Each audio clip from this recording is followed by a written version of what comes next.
আসসালামু আলাইকুম। আজকে মহা পুনর্মিলনের দিন, আনন্দের দিন। এটা বাৎসরিক আনন্দের দিন, সবাই মিলে একত্র হওয়া আজকের বিশেষ দিনে। কিন্তু এই আনন্দের দিনেও আজকে আমরা সবাই ব্যথিত, দুঃখ ভারাক্রান্ত।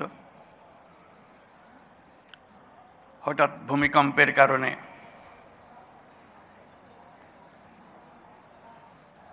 কয়েকজন ইন্তেকাল করেছেন। তার জন্য আমরা শোক পালন করলাম নীরবতার মাধ্যমে। কিন্তু আরো বহু আছে যারা ক্ষতিগ্রস্ত হয়েছে, আহত হয়েছে, সম্পদের ক্ষতি হয়েছে, আর্থিক ক্ষতি হয়েছে। তাদের প্রতি আমরা সমবেদনা জানাচ্ছি আজকে। আশা করি তারা আবার নতুনভাবে তাদের জীবন শুরু করতে পারবেন। আজকে এই আনন্দের দিনে আমরা কদ্দূর আসলাম, কি করছি, সেটা সবাই মিলে আলাপ করব।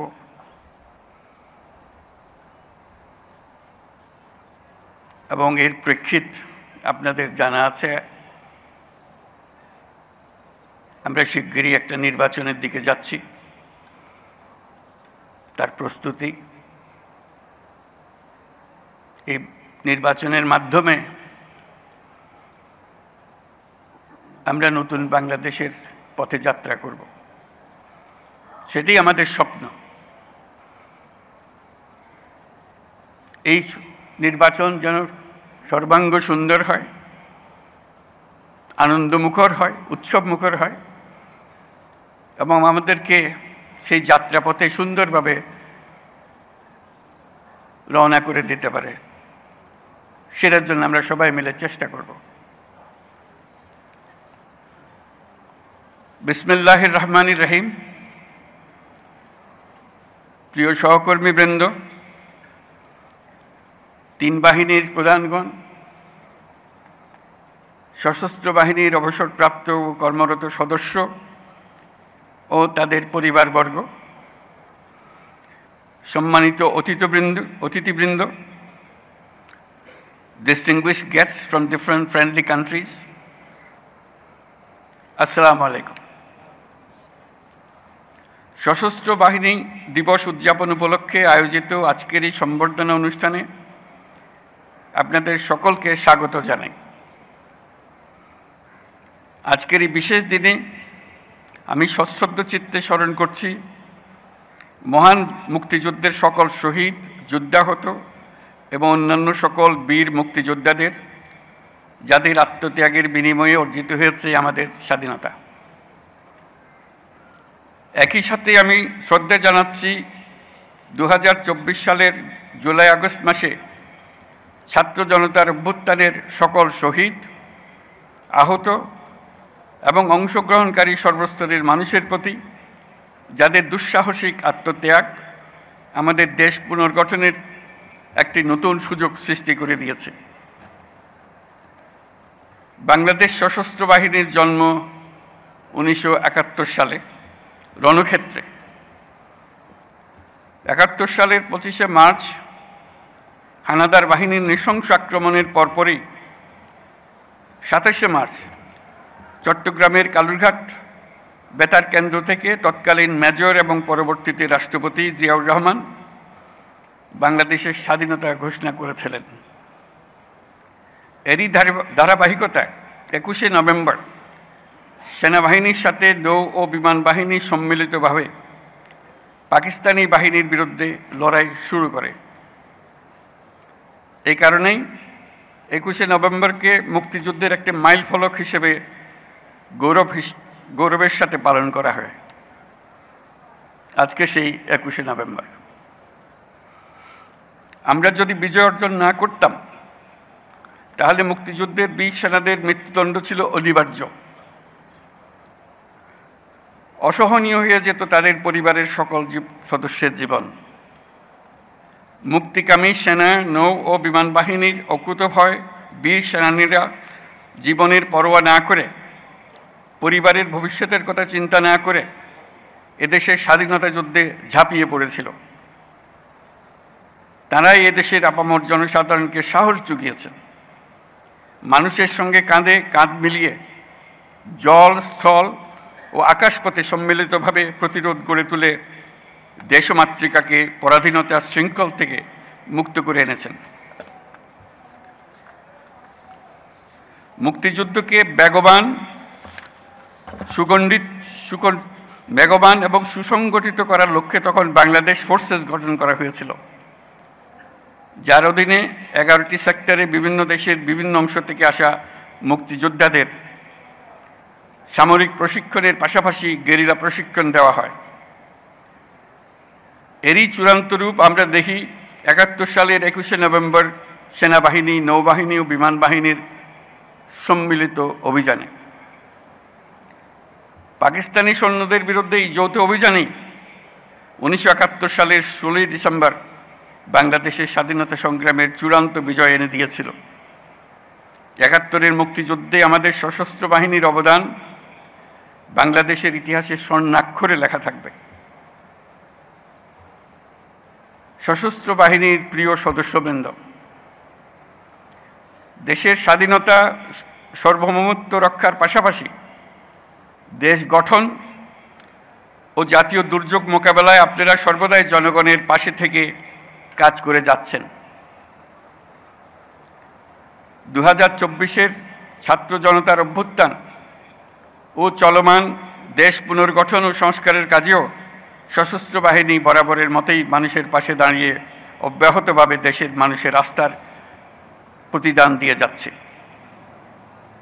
আমি বিশ্বাস করি, গণতান্ত্রিক ও নিয়মতান্ত্রিক নেতৃত্বের প্রতি অনুগত বাংলাদেশ সশস্ত্র বাহিনী তাদের পেশাগত দক্ষতা ও দেশপ্রেমের সমন্বয়ে দেশের জন্য ত্যাগ ও তৎপরতার এই ধারাবাহিকতা অক্ষুণ্ণ রাখবে। বাংলাদেশের গণতান্ত্রিক উত্তরণে আসন্ন নির্বাচন একটি গুরুত্বপূর্ণ অধ্যায় হিসেবে বিবেচিত হবে। আমার সুদৃঢ় বিশ্বাস, এটি নির্বিঘ্ন ও উৎসবমুখর নির্বাচন হবে। এর আয়োজনে সশস্ত্র বাহিনীর সদস্যগণ দক্ষতা ও পেশাদারিত্বের সাথে এই মহান দায়িত্ব পালন করবে। একটি শান্তিপ্রিয় জাতি হিসেবে আমরা সকল বন্ধু রাষ্ট্রের সঙ্গে সম্মানজনক ও শান্তিপূর্ণ সহাবস্থানে বিশ্বাসী। তথাপি যে কোনো আগ্রাসী বহিঃশত্রুর আক্রমণ থেকে দেশের সার্বভৌমত্ব রক্ষার জন্য আমাদেরকে সদা প্রস্তুত ও সংকল্পবদ্ধভাবে থাকতে হবে। এই লক্ষ্যে আমাদের সেনা, নৌ, বিমান বাহিনীর আধুনিকায়ন, সমরাস্ত্র আহরণ ও উৎপাদন, উন্নত প্রশিক্ষণ এবং উন্নত বিশ্বের সঙ্গে তাল মিলিয়ে বাহিনীগুলোতে যুগোপযোগী প্রযুক্তি প্রয়োগের সংযোজনের প্রয়াস জোরদার করা হয়েছে। তবে দুঃখের সাথে বলতে হয় যে ফ্যাসিস্ট আমলে আমাদের বাহিনীগুলোর দক্ষতা বজায় ও বৃদ্ধির বিষয়টি উপেক্ষিত ছিল। অন্তর্বর্তীকালীন সরকার সকল বাহিনীর সক্ষমতা বৃদ্ধিতে ব্যাপক উদ্যোগ গ্রহণ করেছে। একই সাথে দেশরক্ষা ও জনকল্যাণমূলক কাজে ব্যাপক সংখ্যক ছাত্র ও যুব সম্প্রদায়কে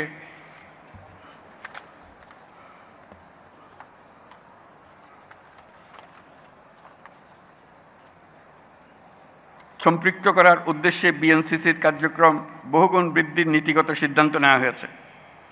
আমাদের এসব পদক্ষেপ দেশের প্রতিরক্ষা সক্ষমতাকে একটি নতুন পর্যায়ে উন্নীত করেছে।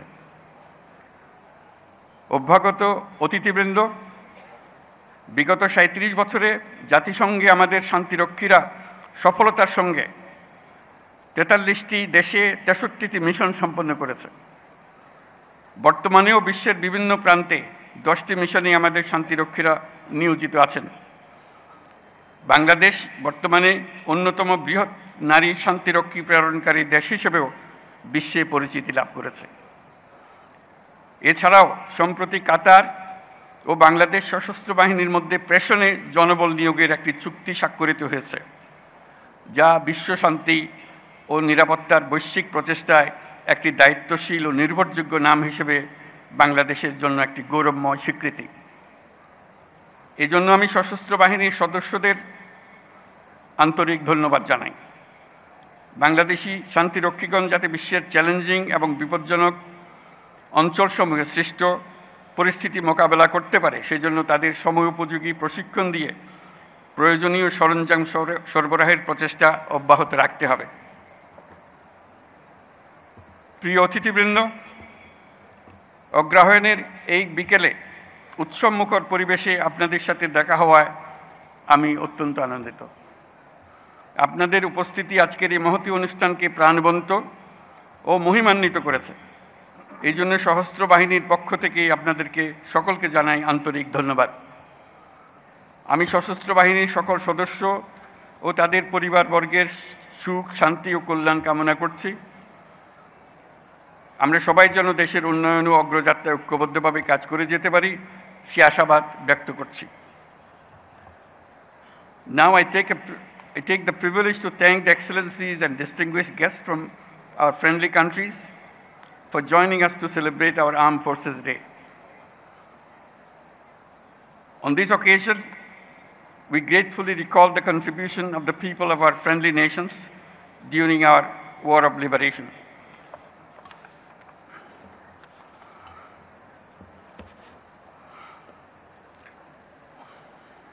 I am also thankful for the excellent support and assistance provided to our armed forces by your countries. I must mention that it is a unique opportunity and great experience for our troops to work together with the global peacekeepers under the umbrella of the United Nations. I assure our full support of my government and our armed forces to the United Nations and the international community in the global peace efforts. I also deeply appreciate those friendly countries that are employing members of our armed forces. We stand ready to expand such cooperation, and I thank you all for your kind presence. সুধীমণ্ডলে আপনাদের সবাইকে আজকের অনুষ্ঠানে অংশগ্রহণের জন্য অশেষ ধন্যবাদ জানাচ্ছি। মহান আল্লাহ আমাদের সহায় হন। আল্লাহ হাফেজ। ধন্যবাদ।